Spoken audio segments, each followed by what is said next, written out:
முழு பாண்டிச்சேரியுமே வெக்கப்படுற அளவுக்கு அதோட கார்ப்பரேஷனும் எம்எல்ஏவும் சேர்ந்து இந்த கேவலமான வேலையை பார்த்துருக்காங்க.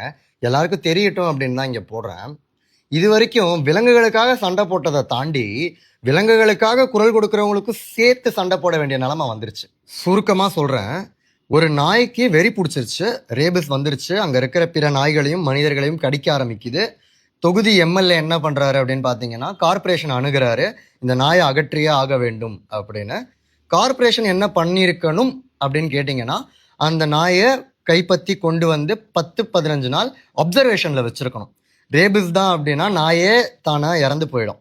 ஆனா கார்பரேஷன் என்ன பண்ணியிருக்காங்க, வாய்ஸ் ஃபார் வாய்ஸ்லெஸ் அப்படிங்கிற ஆர்கனைசேஷன் அணுகியிருக்காங்க.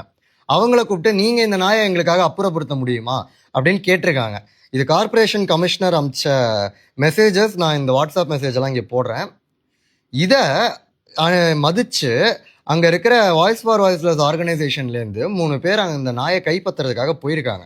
போன இடத்துல அங்கே இருக்கிற மக்கள், நீங்கள் தான் விலங்கு நல ஆர்வலர்களா, உங்களால தான் எல்லா பிரச்சனையும் அப்படின்னு எதுக்கு வந்திருக்காங்க, என்ன பண்ண வந்திருக்காங்கன்னு எந்த ஒரு புரிதலும் இல்லாம, புரிஞ்சுக்க விருப்பமும் இல்லாம அவங்கள தாக்கியிருக்காங்க. இப்போ அவங்கள தாக்குனதுனால அவங்களுக்கு காயங்கள் ஏற்பட்டு இருக்கு. அதுக்கான மெடிக்கல் சர்டிபிகேட் எல்லாமே வாங்கிட்டாங்க.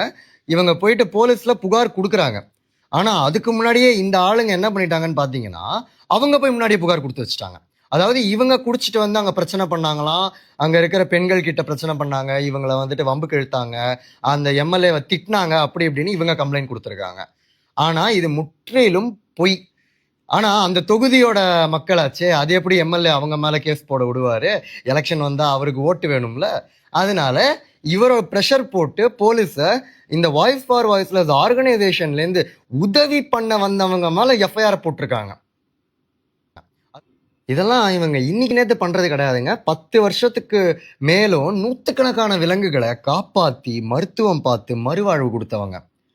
கோட்டக்குப்பம் அப்படிங்கிற இடத்துல ஒரு அம்மா நாயை தூக்கில போட்டுட்டாங்கன்னு சொல்லி ஒரு போராட்டம் நடந்துச்சு.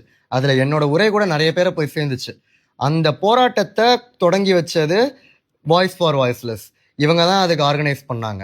அதே மாதிரி பிரசிடென்ட் வராங்கன்னு சொல்லிட்டு சட்டவிரோதமா தெருவில் இருக்கிற நாய்கள் எல்லாம் பிடிச்சிட்டு இருந்தாங்க. அப்ப அங்க இருந்த எல்லா அதிகாரிகளையும் ஒத்தாளா தடுத்து நிறுத்தி அங்க பிரச்சனை பண்ணி அந்த நாய்களை விடுவிக்க வச்சது வாய்ஸ் ஃபார் வாய்ஸ்லெஸ். அந்த வீடியோல நீங்க பார்க்கலாம். அத்தனை அதிகாரிகள் நடுவில் ஒரு ஆளா நின்று சரியான விஷயத்துக்காக சண்டை போடுறாங்க. இதே மாதிரி ரேபிஸ் வந்த ஒரு நாயை அதுக்கு போன வாரம் தான் போய் இவங்களே பிடிச்சி கொண்டு வந்திருக்காங்க. ஜூன் மாத தொடக்கத்துல கார்பரேஷனோட உதவியோட சேர்ந்தே அங்க இருக்கிற கல்லூரி மாணவர்களுக்கும் தனியா தொண்டு ஆற்றிட்டு வரவங்களுக்கும் இவங்க ஒரு ஒர்க் ஷாப் நடத்துறாங்க. 3 நாள் work shop on animal welfare மாதிரியான முயற்சிகள்லாம் எடுத்து சமூகத்தை மாத்தணும்னு நினைச்சிட்டு இருக்காங்க. நடிகர் பாலா அவர்கள், கேபிஒய் பாலா அவர்கள் இவங்களோட சேவைகளை பார்த்து இவங்களுக்கு ஒரு அனிமல் ஆம்புலன்ஸ் ஃப்ரீயா டொனேட் பண்ணியிருந்தாரு. இந்த மாதிரி இவங்களோட சேவைகள் நாடில் பிற இடங்களுக்கு கூட போய் சேருது, மற்றவங்களுக்கு கூட தெரியுது இவங்க பண்ற பணி.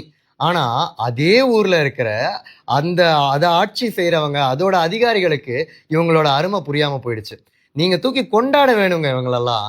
இவங்க தான் அன்சங் ஹீரோஸ் அப்படின்னு சொல்லுவாங்க. நாளைக்கு வரலாறுல பேர் பொறிக்க போறவங்க, இவங்களோட சிலைகள் தான் நாளைக்கு வைக்க போறாங்க. இன்னைக்கு இவங்களை தூக்கி நீங்க கொண்டாடி இருக்கணும். அதுக்கு பதிலாக கேவலமா அரசியல் பகடக்காய்கள் மாதிரி பயன்படுத்தி இருக்கீங்க. உங்களால உதவி பண்ண முடியலன்னா பரவாயில்ல, உதவி பண்றவங்களை இந்த மாதிரி தடுக்காதீங்க.